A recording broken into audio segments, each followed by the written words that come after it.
Welcome back to the Sports Source. This segment brought to you by Daniel Hood Roofing. If you need a new roof installed, reach out to Daniel Hood Roofing today. Affordable prices, more licenses and certifications and training courses than any other roofer in East Tennessee.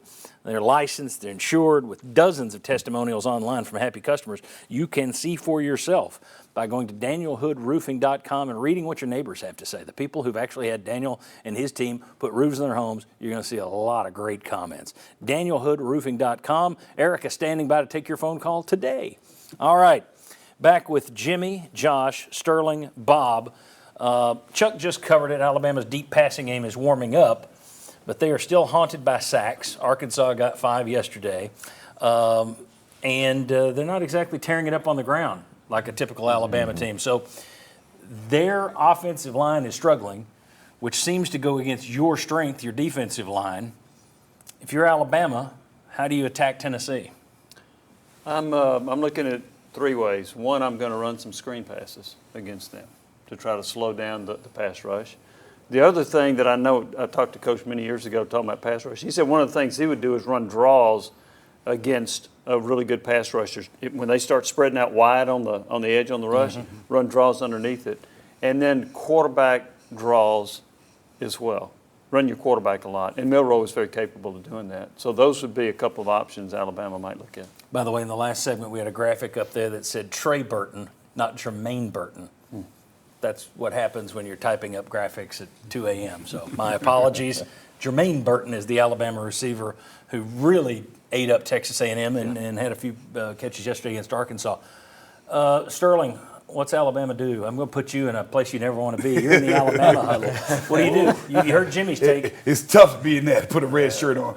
But, what they might try to consider is some RPOs. So you get that in, being aggressive, and you start doing things with the ball, the running backs. But the blessing that we have is Mr. Beasley in the middle. He can slide over and handle that. So, Alabama's got a challenge at them, but that's what would be my first thing, a first move I would think of, is some RPOs, and then try to get some quick slants in behind there. This is the first time in a long time that I can remember going into a Tennessee-Alabama game thinking that Tennessee's defense has the advantage on Alabama's offense. We'd have to go way back to figure that out. Because of that, I don't know how confident I feel about it. Do you guys feel confident about the Tennessee defense going on the road? We've laid out, well, what can they do? Can they win you a game? Okay, can they win you a game in a tight game when they're having to make 2 stops late when the offense can't get the job done? Yes, they keep doing it.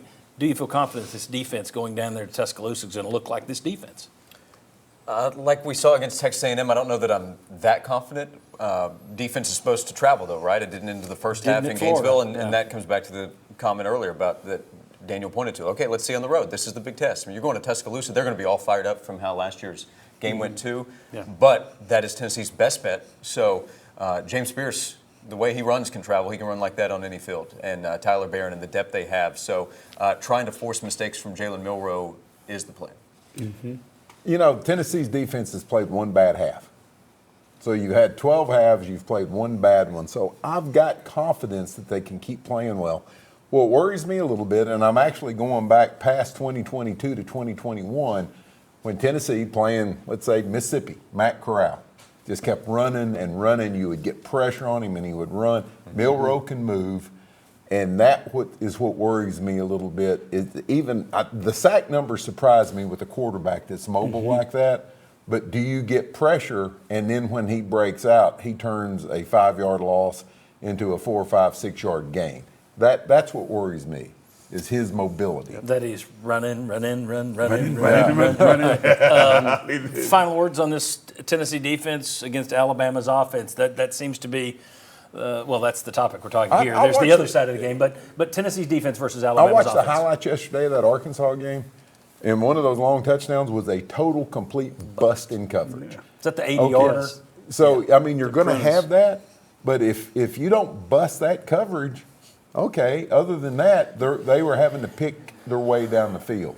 So it's not like these guys just run past you.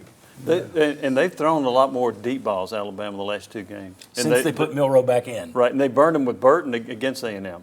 So, Milroe is dangerous. And to me, it's interesting that a lot of mobile quarterbacks get sacked more often. Why? Because they won't throw the ball away. They try to make a play in the pocket. Hooker was sacked more than last year than Milton was this Justin year. Fields in the NFL, he gets sacked a lot, and he's very mobile. Yeah, Milroe reminds me of Milton a little bit.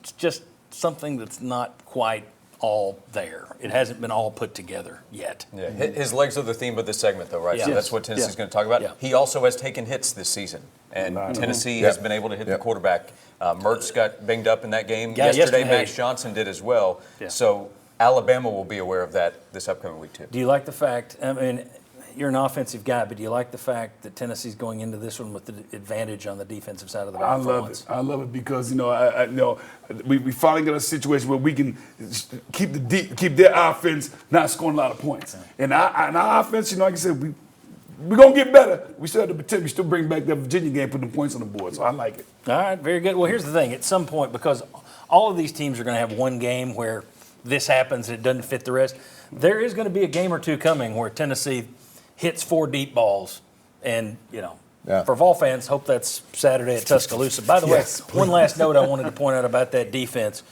One other thing that impressed me: you allowed A&M to go down and score on that, and on their first drive of the game, they got a touchdown. They didn't get in the end zone the rest of the game.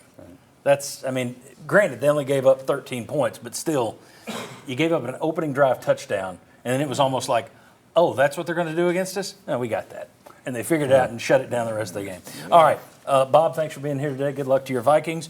When we come back, when it comes to beating Alabama, big players have made big plays down through the ages. Who are the big play guys that you can count on from this Tennessee team? We'll ask our VFLs next. We're back on the Sports Source.